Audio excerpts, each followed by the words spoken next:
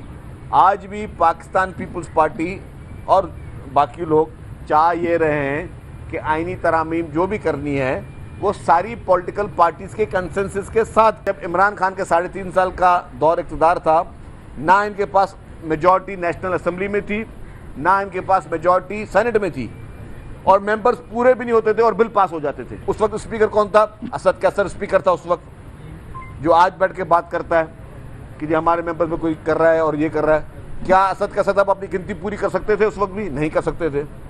تو انہوں نے اپنے دور میں بلڈوز کر کے، بدماشی کے ذریعے، لڑائی کے ذریعے اپنے انہوں نے حکومت کی، بدماشی لڑائی کے ذریعے انہوں نے اپنے قانون پاس کروائے۔ سینیٹر جے یو آئی کامران مرتضیٰ نے کہا ہے کہ کسی گرینڈ الائنس کا حصہ نہیں، اپنی سیاسی جماعت ہے، فیصلے خود کریں گے۔ کہا تمام پارٹیوں کے ساتھ سیاسی معاملات پر بات چیت کے لیے تیار ہیں۔ اہم معاملات پر نون لیگ اور پیپلز پارٹی کے ساتھ آگے بڑھ سکتے ہیں۔ آئینی ترمیم کا مسودہ کالے لفافے میں رات 2 بجے بھجوایا گیا۔ بلاول بھٹو سے اپنے تحفظات کا اظہار کیا۔ انہوں نے کہا مجبوری ہے۔ ہم نے بلاول سے کہا کہ آپ کی مجبوری ہو سکتی ہے، ہماری نہیں ہے۔ وہ اے بی این نیوز کے پروگرام صبح کی سوچ میں گفتگو کر رہے تھے۔ پریکٹیکل مشکل ہے اور وہ الٹیمیٹلی جو نا اس کا فائدہ پاکستان کو ہوتا ہے، تو اس میں جے یو آئی آگے بڑھے گی۔ مگر یہ کہنا کہ ہم آنکھیں بند کر کے جو نا عوام کے حقوق کے اوپر جو نا وہ اس کو ختم کرنے میں ان کے کچھ ساتھی بن جائیں گے، یہ نہیں ہو سکتا۔ اس طرح سے ہم سے جو ہے بلینک چیک نہ لے لیجیے بھائی، یہ بلینک چیک والا کام جو ہے یہ گورنمنٹ بھی کرنا چاہتی تھی۔ ان کا خیال یہ تھا کہ اس طرح سے آدھی رات کو کوئی کاغذ دیں گے اور صبح جو ہے نا یہ اس پہ چیک پہ سائن کر دیں گے، اس طرح سے نہیں ہوتا۔ ایکچولی اور فیکچولی اس وقت ہم اپوزیشن میں ہیں، مگر ہم کسی اتحاد کا حصہ نہیں ہیں کسی اور پارٹی کے ساتھ۔ رہنما پیپلز پارٹی نیئر حسین بخاری نے اے بی این نیوز کے پروگرام صبح کی سوچ میں گفتگو کرتے ہوئے کہا کہ کسی پر شک نہیں کرنا چاہیے، کچھ شکیں لانا مجبوری تھی۔ پیپلز پارٹی کا موقف واضح ہے، دنیا کے بہت سے ممالک میں آئینی عدالتیں موجود ہیں۔ سارے معاملات جوڈیشل کمیشن کے پاس چلے گئے، غریب لوگوں کے کیسز سپریم کورٹ میں نہیں سنے جا رہے۔ انہوں نے کہا کہ آئین کے مطابق جو سینئر ترین ہوگا وہ اگلا چیف جسٹس ہوگا۔ پیپلز پارٹی کا موقف تھا کہ جو سپریم کورٹ کا چیف جسٹس ہو یا ہائی کورٹ کو، they should remain for 3 years. اس ملک میں 1 مہینے کے چیف جسٹس بھی رہے ہیں، اور جو ریگولر کیسز ہیں جو اپیلیٹ فورمز کے، وہ تو ان کی تو باری ہی نہیں آتی۔ سارے معاملات جوڈیشل کمیشن کے پاس چلے گئے، چیف جسٹس کے پاس چلے گئے، اور پھر بکلا دیکھتے ہیں، وہ کسی جج کو انوائٹ نہیں کرنا چاہتے۔ تو باقی غریب آدمی، کامن آدمی، وہ کتنا عرصہ انتظار کر رہے ہیں اس کے لیے۔ ہم سمجھتے ہیں کہ قانون سازی یہ ڈومین پارلیمنٹ کا، اس پہ عدالت کا کوئی رول نہیں ہے قانون سازی میں، لیکن بدقسمتی سے ملک میں عدالت نے ہمیشہ کیا کہ چیف۔ اور ابھی آپ کو بتائیں کہ وزیر اعظم، نائب وزیر اعظم روس کے ساتھ اس وقت موجود ہیں اور مشترکہ اس وقت نیوز کانفرنس کا سلسلہ بھی جاری ہے۔ دیکھا جا سکتا ہے کہ وفاقی وزراء بھی موجود ہیں، جن میں وفاقی وزیر برائے planning and development Ahsan Iqbal موجود ہیں، اسی طرح سے نائب وزیر اعظم اسحاق ڈار، اور اسی طرح سے وزیر تجارت جام کمال خان بھی ہیں۔ وزیر خزانہ بھی اس موقع پر موجود ہیں، کابینہ کے اراکین موجود ہیں، اور اسی طرح سے وزیر توانائی بھی اس اجلاس میں موجود ہیں۔ روس کی طرف سے ایک وفد پاکستان میں موجود ہے جس میں مختلف امور پر بات چیت ہو رہی ہے، اور مختلف معاہدوں پر دونوں ممالک کے درمیان دستخط کی تقریب بھی ہوگی، اور اس کے ساتھ ساتھ دونوں ممالک کے تعلقات پر بات چیت ہوگی۔ اس وقت اجلاس جاری ہے۔ آگے بڑھیں اور آپ کو بتائیں CTD کی درخواست پر محکمہ داخلہ کی وزیر اعلیٰ سے 13 ڈاکوں کی زندہ مردہ گرفتاری پر انعام کی سفارش. ان ڈاکوں پر 2 کروڑ 11 لاکھ روپے انعام رکھنے کی سفارش کی گئی ہے. CTD کے خط پر محکمہ داخلہ نے وزیر اعلیٰ کو سمری ارسال بھی کر دی ہے. اسی بارے میں تفصیلات جانیں گے نمائندہ ABN نیوز نبیل میر جات سے. جی نبیل، آگاہ کیجیے گا. جی بالکل، CTD کی درخواست پر محکمہ داخلہ کی وزیر اعلیٰ سے 13 ڈاکوں کو زندہ مردہ گرفتاری پر انعام کی سفارش کر دی ہے. ان ڈاکوں پر 2 کروڑ 11 لاکھ روپے انعام رکھنے کی سفارش کر دی گئی ہے. ڈاکوں میں کبیر جتوئی پر 15 لاکھ روپے، ابراہیم عرفانی پر 10 لاکھ روپے انعام کی سفارش ہے. مرچو جتوئی پر 20 لاکھ روپے اور مرید جتوئی پر 10 لاکھ روپے کی سفارش کر دی گئی ہے. اور دادو شیخ پر 30 لاکھ روپے اور منور گروئی پر 5 لاکھ روپے انعام کی سفارش کر دی گئی ہے. بورو گروئی پر 3 لاکھ اور شکور گروئی پر 20 لاکھ روپے پر انعام کی سفارش ہے. اور چاکر گروئی پر 10 لاکھ روپے اور خیر محمد تیجانی پر 70 لاکھ روپے انعام کی سفارش کر دی گئی ہے. لطیف رند پر 10 لاکھ روپے اور سلطان رند پر 5 لاکھ روپے اور عطا مون مری پر 3 لاکھ روپے انعام کی سفارش کر دی گئی ہے. بہت شکریہ نبیل میرجت، آپ ہمیں تفصیلیں آگاہ کر رہے تھے. اور ایک اور خبر آپ کو دیں، وفاقی پولیس کے اہلکاروں کا سنگین جرائم میں ملوث ہونے کا انکشاف. وفاقی پولیس کے اہلکار شہریوں کو حبس بے جا میں رکھنے، منشیات فروشی اور رشوت لینے میں ملوث نکلے ہیں.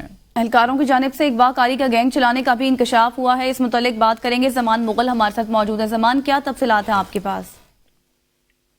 بالکل، SSP آپریشن کی جانب سے کی جانے والی انکوائری کے بعد ایک ہیڈ کانسٹیبل اور 2 کانسٹیبل کو نوکری سے برطرف کر دیا گیا ہے. ان کے اوپر الزام تھا کہ وہ نہ صرف رشوت خوری میں ملوث ہیں، وہ بھتہ بھی لیتے ہیں اور اس کے ساتھ ساتھ وہ اغوا کاری کا جو گینگ ہے ان کے ساتھ بھی ملوث تھے اور نجی ٹارچر سیل بھی بنا رکھا تھا. اور ان کے اوپر متعدد الزامات تھے جن کی انکوائری میں جرائم ثابت ہونے کے بعد ان کو نوکری سے برطرف کیا گیا. اور SSP آپریشن کا یہ کہنا ہے اسلام آباد میں کالی بھیڑوں کا صفائی کیا جائے گا اور کسی بھی ایسے شخص کی اسلام آباد پولیس میں کوئی گنجائش نہیں ہے جو خلاف قانون کام کرتا ہے، رشوت خوری میں ملوث ہے، بھتہ خوری میں یا ٹارچر سیل کسی نے بنا رکھا ہے. تو ایسے لوگوں کے اسلام آباد پولیس میں کوئی گنجائش نہیں ہے. لیکن دوسری طرف ہم نے دیکھا ہے کہ جب بھی افسران کوئی فیصلہ کرتے ہیں تو وہ جو جونیئر لوگ ہوتے ہیں، کوئی سپاہی ہے، ہیڈ کانسٹیبل ہے، ASI ہے، اس لیول کے جو افسر ہیں ان کو سزائیں دی جاتی ہیں. جبکہ ہم دیکھتے ہیں کہ اسلام آباد پولیس میں بعض اعلیٰ افسران ہیں ان کے اوپر بھی یہ الزامات ہوتے ہیں کہ وہ بعض اوقات جو ہے ان کو اوپر رشوت خوری کا الزام ہوتا ہے، خلاف قانون اور اختیارات سے تجاوز کا بھی الزام ہوتا ہے. بہت شکریہ. زمان مغل اس حوالے سے آگاہ کر رہے تھے. آگے بڑھے اور خبر دیں آپ کو. پاکستانی قومی ترانے پر کھڑے نہ ہونے پر افغان قونصل جنرل کی وضاحت مسترد کر دی. ترجمان دفتر خارجہ ممتاز زہرا بلوچ کا کہنا ہے کہ میزبان ملک کی قومی ترانے کی بے حرمتی سفارتی آداب کی خلاف ورزی ہے. انہوں نے کہا کہ افغان قونصل جنرل سے اپنا بھرپور احتجاج ریکارڈ کرایا ہے. حفیظ محب اللہ شاکر پاکستان کے ویزے پر موجود ہیں. ممتاز زہرا بلوچ کا مزید کہنا تھا کہ افغان قونصل جنرل پاکستان میں سفارتکار کا سٹیٹس انجوائے کر رہے ہیں. ہائی کورٹ میں الیکشن کمیشن کا انتخابی نشان چھیننے کے اختیار کے خلاف درخواست پر سماعت. چیف جسٹس اسلام آباد ہائی کورٹ جسٹس عامر فاروق نے کیس کی سماعت کی. چیف جسٹس نے استفسار کیا کہ الیکشن کمیشن نے جواب دے دیا ہے، فیڈریشن نے کچھ فائل کیا. اس پر الیکشن کمیشن کے وکیل نے کہا کہ الیکشن کمیشن بھی کوئی جواب جمع نہیں کروائے گا. یہ تو سپریم کورٹ کا ایشو ہے، سپریم کورٹ جانے اور الیکشن کمیشن جانے. ہم نے قانون میں تضاد کو دیکھنا ہے. الیکشن کمیشن سپریم کورٹ کا فیصلہ مانے یا نہ مانے یہ الیکشن کمیشن کی مرضی ہے. آپ 184 کے تحت اس عدالت میں نہیں آئے، آپ نے قانون میں موجود تضاد کو چیلنج کیا ہے. عدالت نے کیس کی سماعت 2 ہفتے تک کے لیے ملتوی کر دی. جسٹس طارق محمود جہانگیری کو بطور ٹریبونل جج برقرار. اسلام آباد ہائی کورٹ نے الیکشن کمیشن کا فیصلہ کالعدم قرار دے دیا. چیف جسٹس اسلام آباد ہائی کورٹ جسٹس عامر فاروق نے محفوظ شدہ فیصلہ سنا دیا. عدالت نے معاملہ دوبارہ الیکشن کمیشن کو بھیج دیا. عدالت نے الیکشن کمیشن کا ریٹائرڈ جج جسٹس شکور پراچا کی تعیناتی کا نوٹیفیکیشن کالعدم قرار دے دیا ہے. اس خبر سے متعلق آپ کو بتائیں اسلام آباد ہائی کورٹ نے معاملہ دوبارہ الیکشن کمیشن کو واپس بھیج دیا ہے. چیف جسٹس اسلام آباد ہائی کورٹ جسٹس عامر فاروق نے محفوظ فیصلہ سنا دیا ہے. جسٹس طارق محمود جہانگیری بطور ٹریبونل جج کو برقرار رکھا گیا ہے. 190 ملین پاؤنڈ ریفرنس کی اڈالہ جیل میں سماعت. بانی پی ٹی آئی کے وکیل ظہیر عباس نے آخری گواہ پر جرا مکمل کر لی. ریفرنس کے تفتیشی آفیسر میاں عمر ندیم پر 21ویں سماعت میں جرا مکمل کی گئی. بشرا بی بی کے وکیل عثمان ریاض گل کو کل آخری گواہ پر اپنی جرا دوبارہ کریں گے اور ریفرنس کی سماعت کل تک ملتوی کر دی گئی. سماعت کے دوران بانی پی ٹی آئی اور بشرا بی بی کو اڈیالہ جیل میں قائم عدالت میں پیش کیا گیا. ملزمان کی جانب سے چودھری ظہیر عباس اور عثمان ریاض گل ایڈوکیٹ عدالت پیش ہوئے.